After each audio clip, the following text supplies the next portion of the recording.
نرس، من خودم میپوشم. جنید ها، با تو یک چیز گفتن میخواهم. فرزند آبینین رو دیدم و با خود گفتم که ما هم برای ازگه یک دادرچه کنیم. سفسطه نگوی. شهر سفسطه بوده است. میگویند که فرزندی یگانه مشکلی میارد. ازگه همگی یک مشکلی دارد. مادری بدمستش دیگر هیچ مشکلی ندارد. من گفتم که نوشیدن را بس کردم. 5-6 روز بس میکنی باز چشمات را ماهی کرده میگردی. بعد از استکان قهوه رو میگیری و گویا که کسی چیزی را پای نمیبرده باشد. تو کی رو فریب میدهی؟ برای چی تو به من کمک نمیکنی؟ دستگیری نمیکنی؟ چرا تو مرا نمیفهمی؟ چرا مرا دستگیری نمیکنی؟ برای چی تو با من چنین مناسبت میکنی؟ من بس است آخر. کو یک بار مرا بپرس آیا یگان مشکلی دارم؟ نه، تنها تو. به خدا قسم بس است آخر. به بینیم رسیده است. دیگر نفس کشیدن نمیتوانم.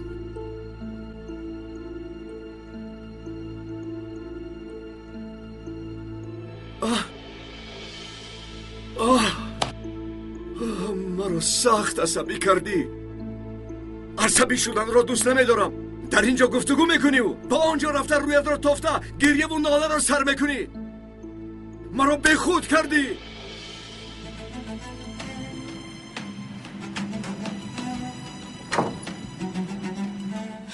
جنید پسرم، با درو یک چیز گفتن میخواهم. چی واقع شد؟ پسر جان درو بیو درو گسل پسرم.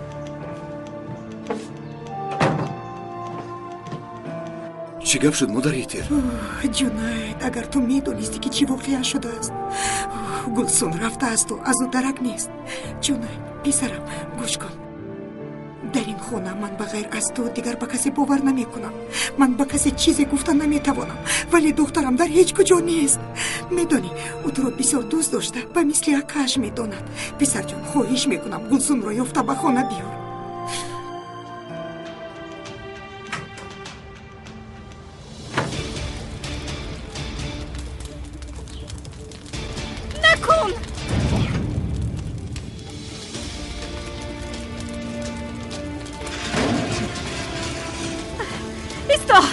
احتیاط کن.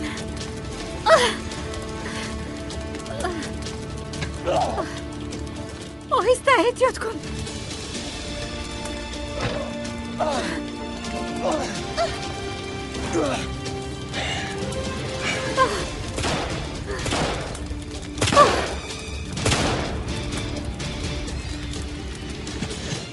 احتیاط کن.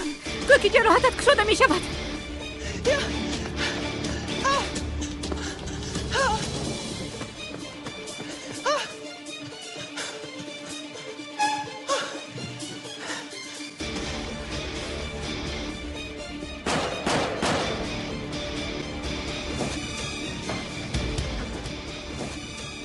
چیکار میکنیم؟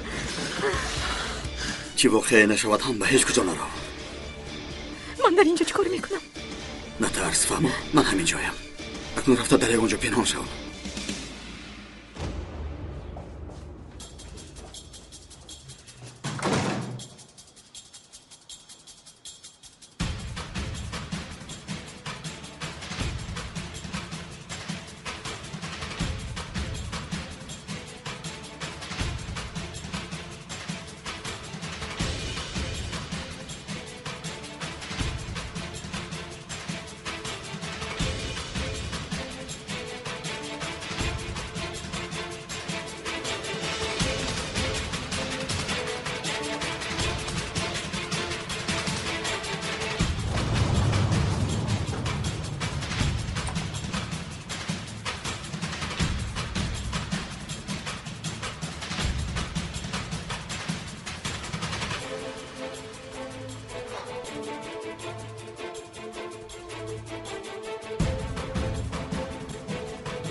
تو در کجایی؟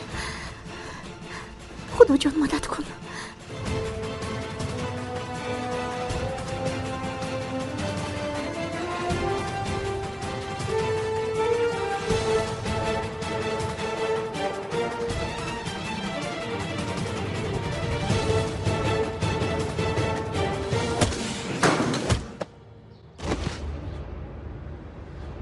گفتم در بدمون زدی. سلاحت را زود پرتاب. پرتاب میگویم.